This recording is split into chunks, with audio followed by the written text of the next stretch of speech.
Hello everyone, and welcome to another episode of Game Plan. The last two times we talked about speed and situational awareness, and today we're going to look at strategic insight. What I mean by this is simply your ability to outsmart your opponent, both in one-on-one encounters as well as game-spanning tactics. There are a lot of videos and articles out there on the web about particular strategies for different game modes, different maps, or even just for regular activities, like how to go around a corner without getting killed.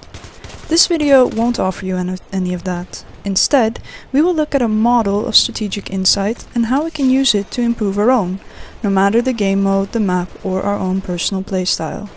Because the topic of this video is again quite theoretical, it was hard for me to find footage that specifically highlights the points I'm trying to make.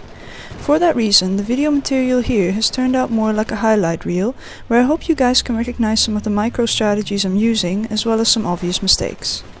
So let's get down to business. First, a model of strategic insight. The model I'd like to suggest for improving your strategic insight is actually a basic AI model. That means it's a model that programmers and researchers use to create artificial intelligence. In this model, you think about a person as a collection of knowledge together with a decision system. If you apply this to Battlefield 3, you can see knowledge as all the facts you know about the maps and the modes, but also about yourself. For instance, where the flags or MCOMs are on a map, or what are good sniping spots, but also at what distance you can reliably kill someone given your motor skills. On the other hand, the decision system is all the rules you have in your head, like when I capture a flag as assault, I will throw out a medpack, or when I see an enemy I don't think I can kill, I will spot him. As you can see, better knowledge leads to better decision rules. Better decision rules lead to better performance. Now the model might seem very simple right now. It has two components, a knowledge base and a decision system, but these two factors take in everything in the game. Let's look at them individually to see how we can improve them. The knowledge base. This is the collection of all the facts you've gathered that are relevant for the game at hand. It can be broken down into three parts: static, dynamic, and personal knowledge. Static knowledge is everything you know about Battlefield 3 multiplayer, like how the different modes work and what the layout is of the different maps, or even how different guns behave. You can improve it by researching game packs on the web, experimenting with different actions in the game, as well as simply observing and memorizing the things you see around you.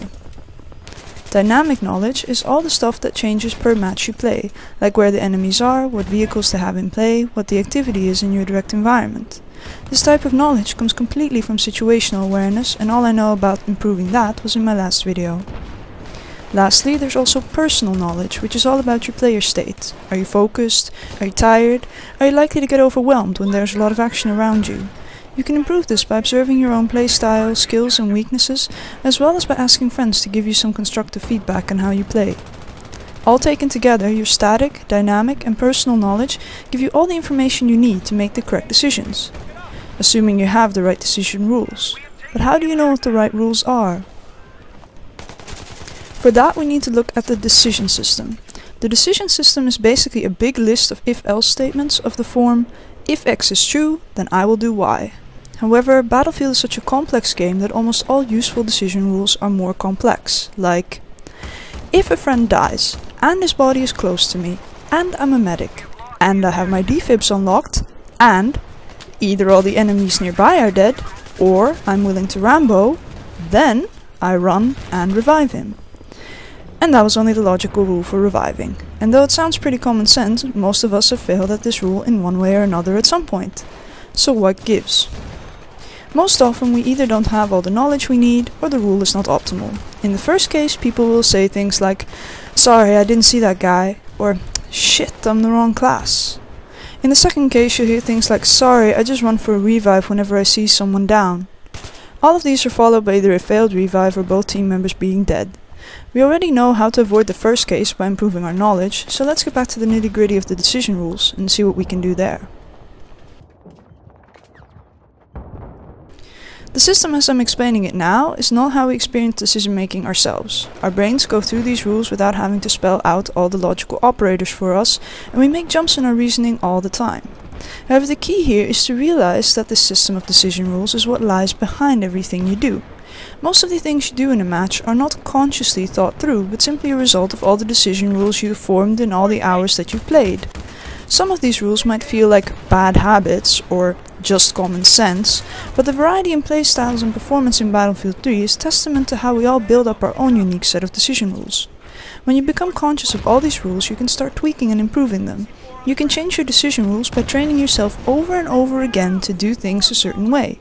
It's the easiest to train rules that apply to low pressure situations, like considering what flag to capture, while you will run into a lot of frustration changing your decision rules for high pressure situations, like teaching yourself to whip out your pistol during a firefight instead of going for a reload. Unlike with knowledge, there's no objective way of knowing what rules are better than others. First of all, it depends on your goal. Some people focus on kill-death ratio, while others are willing to sacrifice everything to help the team win. Secondly, rules that are good for one person might not be good for another, because a lot depends on skill. For instance, a number of viewers have criticized my focus on attacking flags instead of defending. Without going into detail on this issue, I did realize that my strategy is partly based on my skill set. In a face-to-face, one-on-one fight, I tend to lose more often than not. On the other hand, I tend to move around faster than a lot of players. For that reason, I do better following rules that have me flanking and attacking than rules that lead me to defending and taking a stand.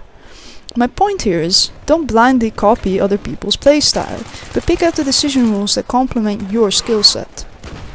This point immediately brings us to the 3 ways of discovering solid decision rules: observation, experimentation, and stepping into another's shoes. Observation is probably the most popular and straightforward way of improving your decision rules. Simply read articles and watch videos from other players and take from that what works for you. You can also apply this to in-game learning by observing how you get killed and using that tactic to your advantage later on. Secondly, experimentation is something some of us do naturally while others don't do it at all. You have to give yourself the freedom to make mistakes and the freedom to try out something that might sound stupid in theory but might be brilliant in practice. Experimentation is how a lot of the crazier strategies are found in the first place, like rubble kills on St. Crossing or spawn beacon placement that lets you parachute into new locations. Lastly, stepping into another's shoes is a very powerful way to learn. As you build up more experience with the game, you'll notice certain popular patterns in the behavior of most players. If you learn to anticipate those actions, you gain a huge advantage over your opponents. For instance, when you come upon a group of enemies moving in one direction, try shooting the guy farthest away from you first. Most players will notice a skull on the minimap and turn toward it looking for the location of the killer. However, because you killed the guy farthest away from you, the whole group is now looking in the opposite direction from where you're standing. Enjoy your squad wipe. All in all, I hope this model will help you increase your own strategic insight by allowing you to consciously build up your static, dynamic, and personal knowledge while learning effective decision rules from observation, experimentation, and stepping into another's shoes. If you liked this video, please give it a thumbs up, leave a comment, or even subscribe. Thank you for watching.